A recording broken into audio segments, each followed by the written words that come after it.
Welcome to the deep dive. You sent us a really fascinating stack of sources on American labor history, and we found this just incredible chapter inside it, the radical roots of workplace equality. It really is. It's a story built around a huge paradox. Hmm. A paradox that kind of rewrites the history of the fight for women's rights in the early 20th century. That's the perfect word for it, and it's really at the center of our deep dive today. Simply put, the groups that achieve the most progressive, truly forward-thinking policies for women workers, things we take for granted now, they weren't your mainstream American unions. Not at all. They were organizations led by revolutionary socialists and, yes, by members of the Communist Party. Exactly. So our mission today is to unpack these two sort of interwoven stories. First, we're going to trace these groundbreaking achievements, things like paid maternity leave, all the way back to groups like the IWW and the communist-led unions. Decades before they were mainstream. Decades. And then second, we have to follow that dramatic arc. The legal, the governmental, and even the internal labor forces that targeted these exact same progressive unions. Right, and got them dismantled, expelled from the bigger labor movement. The sources are pretty clear that by purging these groups, mainstream labor basically silenced its own progressive agenda. It really shifted the timeline for women's equality. So we're going to unpack which specific policies started here, what major conflict completely split the women's rights movement. That's the whole fight over the Equal Rights Amendment, and how that conflict was playing out just as the government and rival unions launched what you could call the Great Labor Purge. What's fascinating from the get-go is that even though these organizations were, politically very controversial, they just objectively had the best record for women workers. You can just look at the contracts. Yeah, you look at their contracts, their leadership policies, and you compare them to the big mainstream unions like the AFL or even the early UAW. There's just no contest. They were the outliers. Yeah. And they set a standard that took the rest of the country, 50 years to catch up to? At least. So let's start by looking at how they actually built that foundation. Okay, let's do it. So we have to start with the true radicals, the international workers of the world, the IWW. Everyone knows them as the Wobblies. Right. And the radicalism wasn't just, political slogans. It was baked right into their DNA as an organization. Mainstream unions back then, they often excluded unskilled workers or women or certain ethnic groups. The Wobblies just said no to all of that. Their whole organizing principle was radical inclusivist. They actively, vigorously went out and solicited members from the most discriminated against groups: women, immigrants, black workers, everyone. They believed that real power only came from solidarity across all those divisions. And the sources really highlight this as a key achievement. They actually succeeded in eroding those sexual, racial, and ethnic divides. It wasn't just talk. And you see it in who was there at the founding. We're talking about towering figures. Think about Mother Jones, the legendary fighter for minors' rights, children's rights. She's the one who said, "Pray for the dead and fight like hell for the living." An absolute icon. Or someone like Lucy Parsons, anarchist, labor organizer. The authorities called her more dangerous than 1,000 rioters.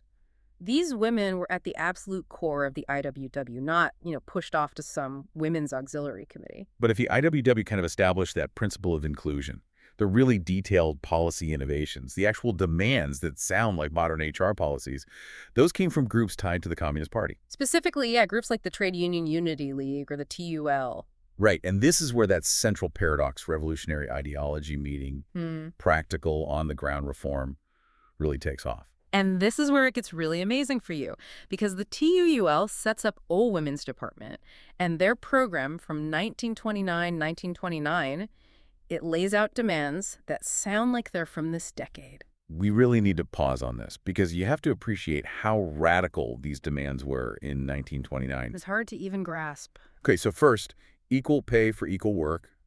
Second, a minimum wage specifically for women.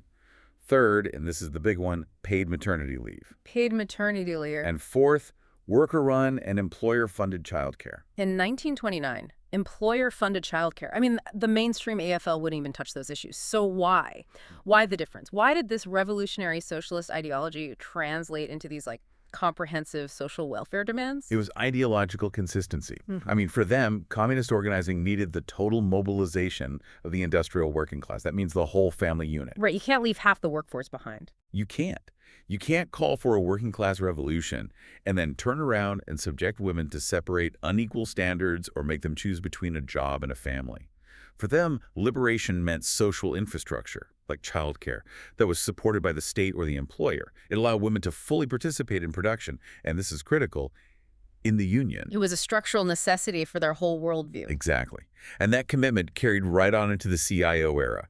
The sources show that the communist-led international unions consistently had the best record in the whole CIO for advancing female leadership.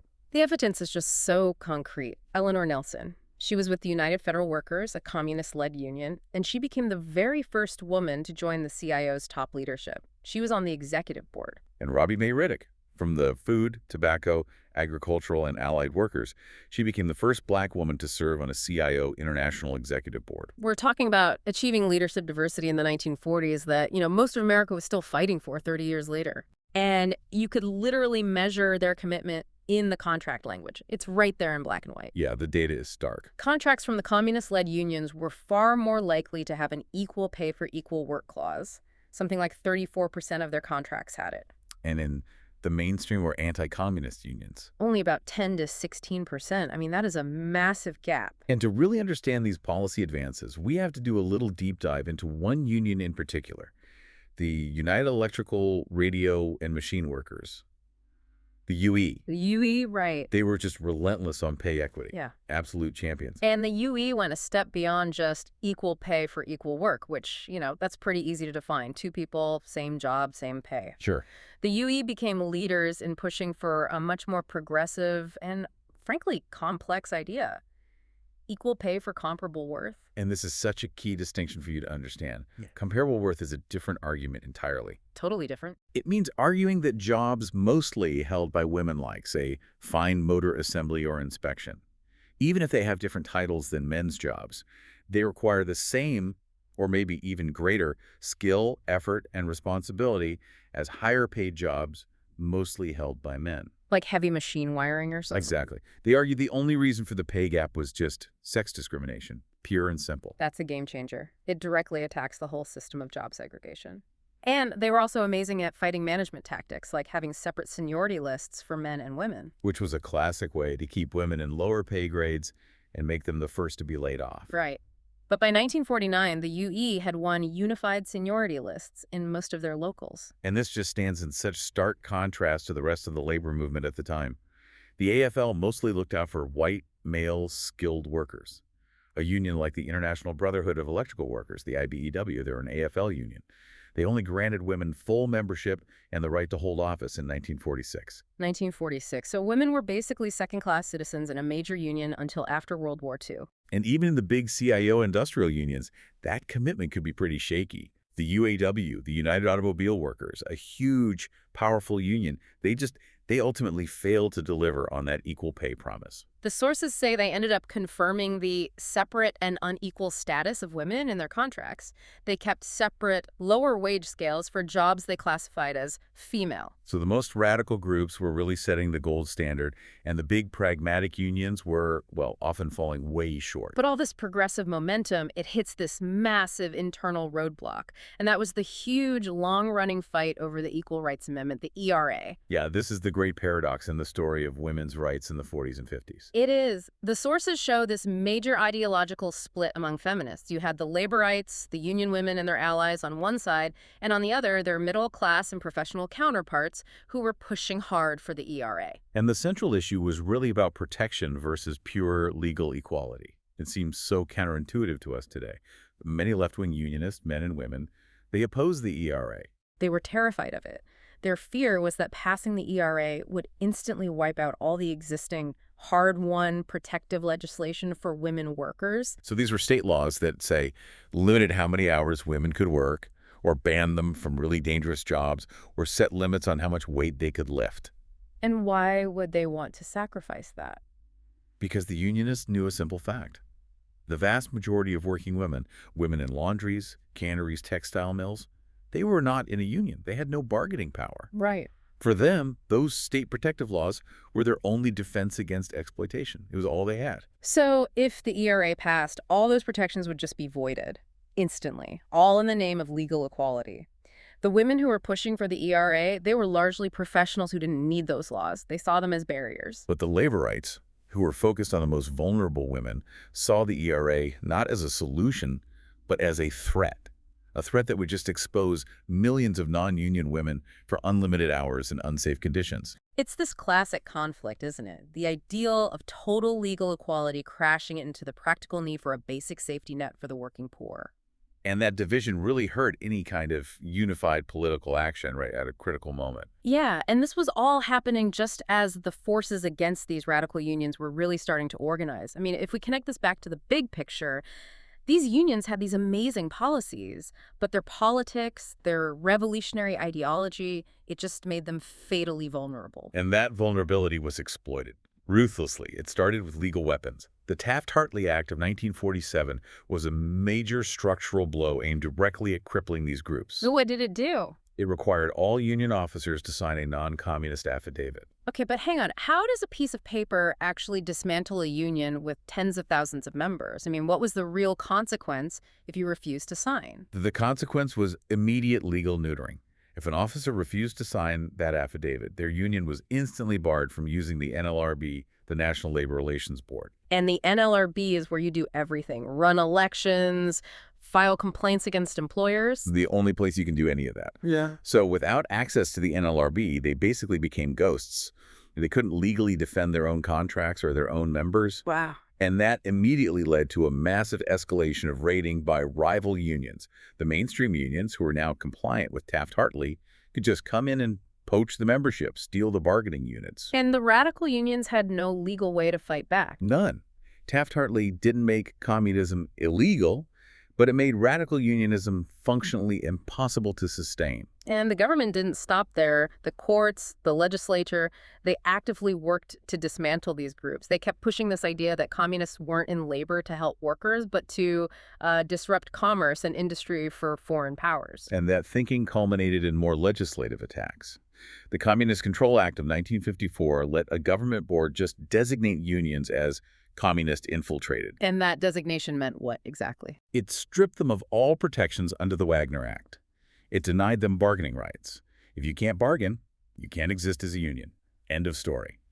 And we should remember, the IWW had faced this same kind of thing decades earlier when it was classified as a subversive organization. What's really striking is that this wasn't just the government. The mainstream labor movement itself was collaborating. Rival CIO officials were consulting with the FBI and other government figures on their anti-communist campaigns. They were using the Red Scare as a perfect opportunity to get rid of their political rivals, who also happened to be the ones setting a much higher bar on gender equality. The internal purge by the mainstream CIO was, it was decisive, incredibly damaging. By the late 40s, the CIO just took this aggressive anti-communist turn. And after what the sources describe as pseudo-trials, the CIO executive board just expelled 11 communist-dominated unions all at once. The language they used was so aggressive. You had the head of the CIO, Philip Murray, denouncing the UE as the Communist Party masquerading as a trade union. Right before they kicked them out. Right. And that single purge resulted in the loss of over 1 million members from the CIO. It effectively dismantled the entire progressive left wing of the labor movement. Which really begs that final question. Why were these groups so vulnerable in the first place? Right. And the sources point out that part of it was their own ideological limits. Their political shifts sometimes seemed to be dictated by the changing needs of the, quote, ruling group in Russia, not always the immediate needs of American workers. Which made their motives seem suspect to the average person. Exactly. And ultimately, the sources show that the long-term success of the labor movement after this purge came from a realization that, well, most workers just preferred stability over revolution. They wanted bread and butter issues. That's it. Unions learned they had to focus overwhelmingly on bread and butter issues. Wages, hours, benefits, safety. They accepted a pragmatic, transactional approach to getting gains within the system rather than trying to overthrow it.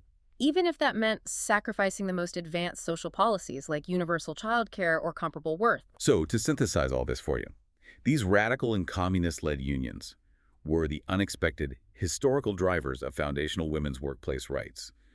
Paid maternity leave, comparable worth, they were pushing this stuff decades ahead of their time. But their explicit politics, their ideology, it just made them perfect targets for government legislation like Taft-Hartley and for aggressive purges from within the labor movement itself. which led to their complete dismantling and allowed the broader labor movement to become politically safer, but often socially much less progressive.